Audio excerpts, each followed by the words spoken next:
Hello students, welcome आपका विधि tuition classes में। तो कल हमने आपको 2B एक्सरसाइज बताई थी। 2B एक्सरसाइज में हमने क्या किया था, पावर्स को ऐड किया था और साथ में माइनस भी किया था।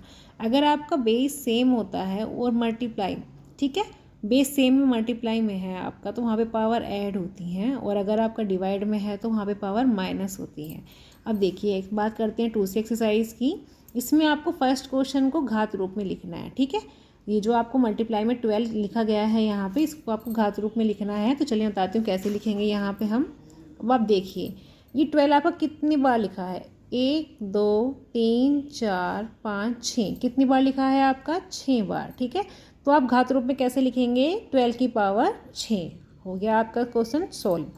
बात करते हैं सेकंड क्वेश्चन की। 15,625 आपका क्वेश्चन में दिया गया है और उसको आपको लिखना है, आधार 5 होना चाहिए, पहला कंडीशन।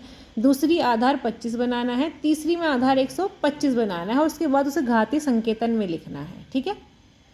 तो 15,625 का हम क्या करेंगे, यहाँ पे एलसीएम निकालेंगे। एलसीएम निकालो, देखो एलसीएम निकालने के बाद 15 कटेगा, 5 या 15, फिर 5 कम 5, 5 दूनी 10, 5 पंजे 25। 5 से आप 3,125 को भाग करोगे तो आपका 625 आएगा।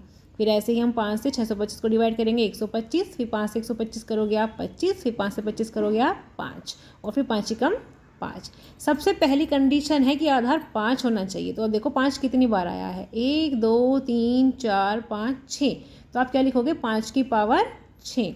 दूसरी में वो कह रहा है कि 25 पे बनाइए, बेस 25 बनाइए। देखो इनकी गुना करो, 5 पंजे 25, फिर इसकी 5 पंजे 25, फिर इसकी 5 पंजे 25, तो 3 बार क्या आएगा आपका 25। तो हमने क्या लिखा, 25 की पावर 3।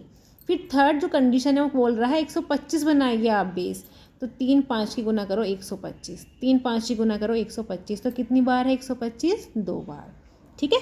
तो बेस आपका 5 भी हो गया है, 25 भी हो गया है और 125 भी हो गया है।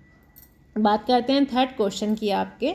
तो ये है आपका 0.0001 को आधार 0.01 पर घात रूप में लिखना है।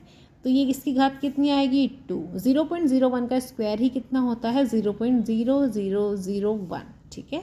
बात करते हैं फोर्थ क्वेश्चन की। -343/512 को आधार -7/8 पर घात रूप में लिखना है, ठीक है। तो 343 का पहले आप एलसीएम निकालें। एलसीएम निकालने के बाद देखो हम क्या देखते हैं यहाँ पे कि ये कितना आया है। 7 से जब आप 343 को एलसीएम देते हो तो देखो 7 चौक 28, फिर 7 में 63, यानी कि 49 टाइम्स डिवाइड हो गया। 7 से फिर 49 को डिवाइड करें तो 7 आएगा, फिर 7 से 7 तो 1 आएगा। तो कितने टाइम आया आपका 7, 1 टाइम्स, ठीक है। बात करते हैं 512 की। 512 का जब आप एलसीएम निकालते हो तो एलसीएम निकालने पर देखो घात रूप में ही हमको क्या करना है, इसको बनाना है। किस रूप में बनाना है, घात रूप में व्यक्त करना है, ठीक है। मैंने 512 ये ले लिया। बेस होना चाहिए 7/8। यहाँ पे आप 2 देखो कितनी बार आ रहा है, 1 2 3 4 5 6 7 8 9, 9 बार। आपको क्या बनाना है, इसका 8 बनाना है। 3 2 की मल्टीप्लाई करो, 2 दूनी 4 दूनी 8, एक 8 तैयार हो गया। 2 दूनी 4 दूनी 8, दूसरा 8 तैयार हो गया। 1 2 2 दूनी 4 दूनी 8, तीसरा 8 तैयार हो गया, ठीक है। तो आप 343 को तो 7, यानी कि 7 की पावर 3, देखो यहाँ पे 3 7 हैं आपके, ठीक है। और यहाँ पे कितना बन रहा है, ये 2 ले लिया, ये 2 ले लिया, ये 2 ले लिया। 2 दूनी 4 दूनी 8, तो 8 की पावर कितनी हो जाएगी, 3। तो माइनस के 343/512 को आप क्या लिख सकते हो, -7/8 की पावर कितनी हो गई है, ये 3, ठीक है। तो ये समझ आ गया आपको।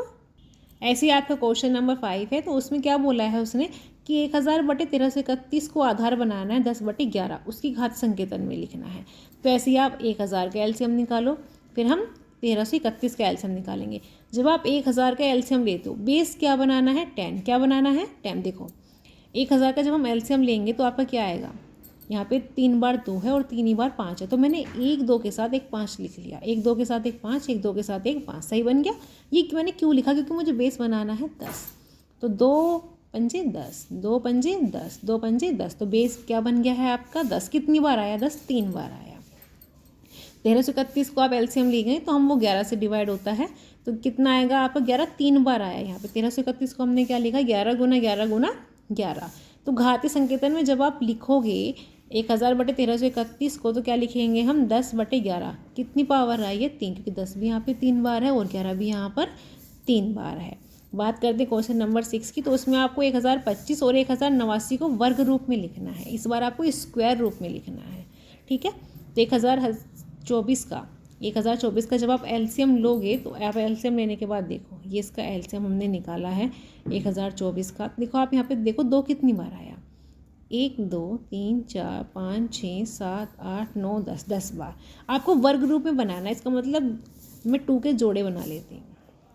जोड़े बना लिए हमने यहाँ पे, तो इन जोड़ों में से मैंने एक 2 लिख दिया यहाँ पे, ठीक है। फिर 1089 को हम क्या करते हैं, इसका आप एलसीएम निकालते हो, तो एलसीएम निकालने के बाद ये इसका एलसीएम आया यहाँ पे, ठीक है। वर्ग बोला है तो मैं यहाँ पे भी जोड़े बना लेती हूँ। जोड़े बनाने के बाद देखो, एक 3 का मैंने यहाँ पे लिख लिया, इस 11 में से मैंने एक 11 यहाँ पे लिख लिया। आपको क्या बनाना है, वर्ग रूप बनाना है। आप गुना करिए, 2 दूनी 4 दूनी 8 दूनी 16 दूनी 32, 11 तिया 33। तो ये 32/33 का क्या हो गया है, स्क्वायर। तो ये क्या होता है, इसका वर्ग रूप। अब बात करते हैं क्वेश्चन नंबर 7 की। 512/729 को आपको घन रूप में लिखना है। इससे पहले हमने क्या लिखा था, वर्ग रूप यानी कि स्क्वायर। इसको आपको बनाना है घन रूप यानी कि क्यूब में लिखना है आपको। तो 512 के एलसीएम मैंने यहाँ पे निकाल लिया है, ठीक है। यहाँ पे आपने 729 का निकाल लिया है। बात किसकी कर रहे हैं, घन रूप में बनाना है, ठीक है। तो यहाँ पे जितनी बार भी 2 आया है मैंने लिख लिया। घन की बात हो रही है तो आप 3 2 के जोड़े बनाइए। 3 2 के जोड़े हमने यहाँ से बना लिए।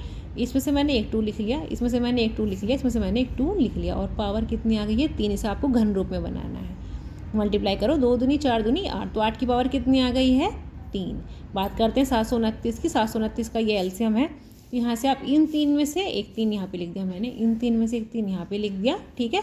तो क्यूब कितनी होगी आपकी, क्यूब लगा दी हमने यहाँ पे। अब 3 तिया 9, 9 की पावर कितनी हो गई है, क्यूब। तो आपका आंसर क्या हुआ, 8/9 की पावर 3, ठीक है। तो यहाँ पे आपने वर्ग रूप में लिखना सीख लिया, घन रूप में लिखना सीख लिया है, ठीक है, और पावर्स रूप में आपने लिखना सीख लिया है। तो ये एक्सरसाइज आपकी क्लियर हो गई होगी, ठीक है। अगर आपको मेरी वीडियो पसंद आ रही है तो प्लीज़ लाइक करें और सब्सक्राइब करें प्लीज़।